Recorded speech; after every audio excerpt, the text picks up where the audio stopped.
Racine, associé au Rassemblement Bleu Marine, s'est récemment constitué pour porter les idées patriotiques au sein de l'éducation nationale. Le collectif exclut de devenir un syndicat d'enseignants ne voulant pas défendre des intérêts catégoriels, mais seulement l'intérêt national.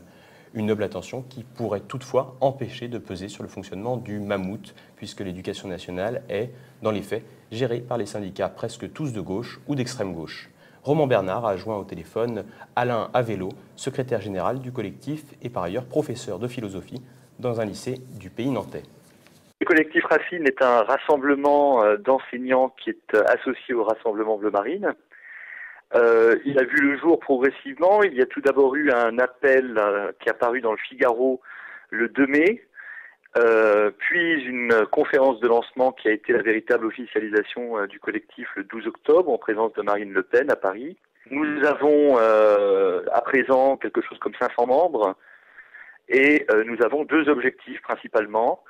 Le premier objectif, c'est de favoriser la pénétration de nos idées patriotes dans un milieu qui lui est traditionnellement fermé, qui est fermé à ces idées. Nous avons porté quelques grands succès.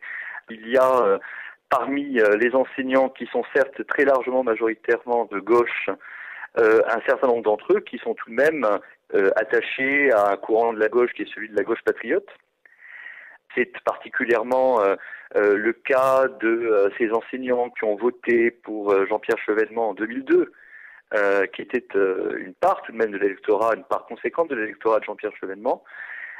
Et de façon très significative, voyez-vous, au collectif Racine, on rassemble beaucoup d'enseignants qui ont cet itinéraire-là. Dans le noyau fondateur, nous sommes au moins 3 anciens chevènementistes. Concrètement, ce que nous faisons, c'est d'une part, effectivement, nous adresser à nos collègues, donc par le biais d'événements, par le biais également de courriers que nous leur envoyons, par le biais également d'événements qui sont encore à organiser. Nous allons monter les sections locales de façon très très rapide maintenant.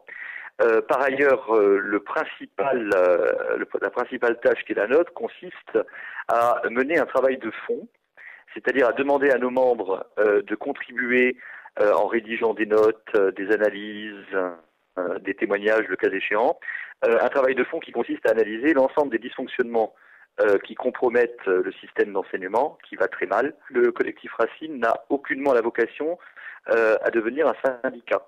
Parce que nous faisons une très grande différence, il y a même une différence, si vous voulez, de nature.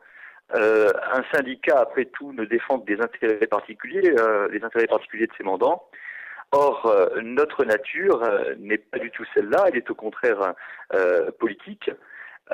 Et il s'agit, vous voyez, de réfléchir sur ce qui ne va pas dans le système éducatif scolaire pour pouvoir le redresser, et le redresser par le haut. C'est-à-dire que si vous voulez, ce qui nous motive, ce ne sont pas les intérêts particuliers de nos adhérents, mais c'est l'intérêt général. Notre propos est de redresser l'école pour redresser la France.